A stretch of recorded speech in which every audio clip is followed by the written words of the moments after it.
Okay, let's dive right into this explainer with a moment that, well, literally every parent knows.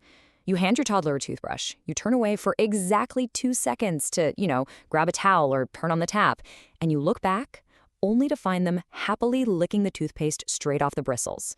There is absolutely zero brushing happening, just snacking. If brushing time routinely turns into tasting time in your house, man, it can be incredibly frustrating. You're trying your absolute hardest to establish good oral hygiene, but your child seems to think you've just handed them a minty or fruity dessert on a stick. It turns what should be a really simple bedtime routine into a daily battle of wills. Now, I want to assure you right out of the gate, if this is happening to you, you are not doing anything wrong. Actually, this is one of the absolute most common concerns parents bring up with dental professionals. It's totally normal. And the really good news? The fix is surprisingly simple once we understand the root cause of what's going on. So, we have to remember that children's toothpastes are specifically formulated to taste appealing. They're sweet, they're fruity, or maybe just very mildly minty for a really good reason. Honestly, just getting kids to accept the brush into their mouths is already half the battle, right? But that exact same appealing flavor makes the toothpaste feel way more like a treat than a medical product to a little kid. And that brilliantly illustrates the biological hurdle we're up against here.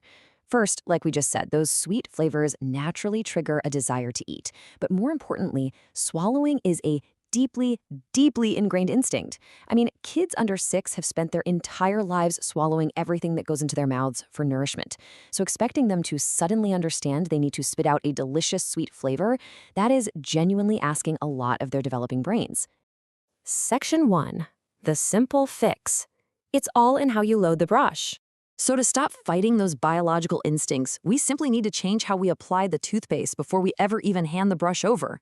Normally, we put the paste right on top, right? Squeezing a blob of paste so it sits right on the flat surface of the bristle tips makes it highly accessible. It's a visually tempting blob that's incredibly easy to just lick right off. Instead, try pushing the paste in. Use your finger or the edge of the tube to press the toothpaste completely down into the bristles. It hides the paste, guarantees it's going to actually contact the teeth, and completely removes that visual temptation. The sheer mechanical advantage of this one simple trick is actually kind of amazing. By gently working it into the base of the bristles, the paste physically disappears from the surface. It distributes evenly throughout the bristles, which means it actively brushes the teeth rather than just serving as a quick bedtime snack. By eliminating that visible blob on top, you completely eliminate the visual trigger that tells your child, hey, eat this, right from the start. Section 2. Teaching the spit. Building the habit with patience and play. Okay, so once we have successfully hidden the toothpaste down in the bristles to get those teeth clean, we still need to teach them what to do with the excess.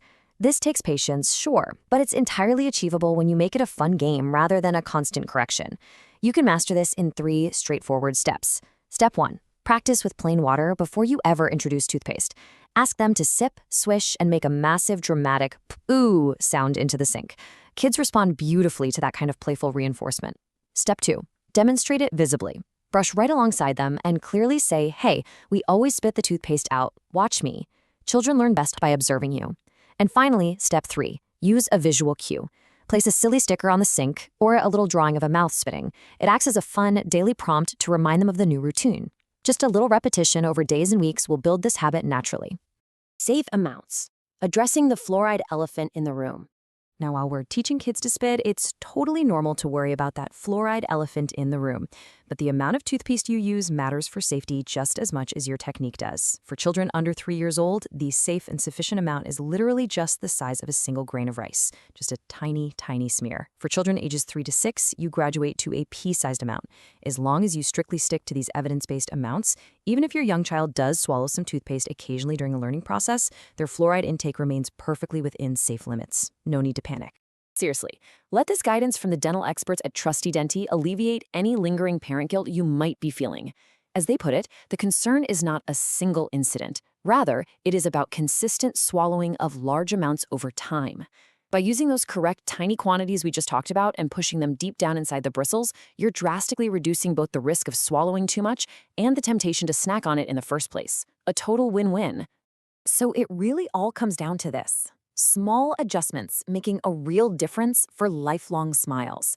Because brushing habits formed in early childhood really do stick with kids for life.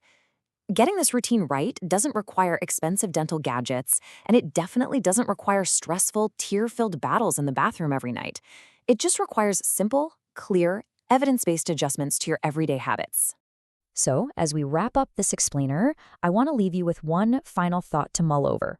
What small change will transform your brushing routine tonight? Are you going to start the water practice with a big dramatic pull? Or will you finally take that tiny rice grain sized smear of paste and push it deep down into the bristles where it belongs? Pick one, give it a try tonight, and see the difference it makes. Keep learning, keep adjusting, and we'll see you on the next explainer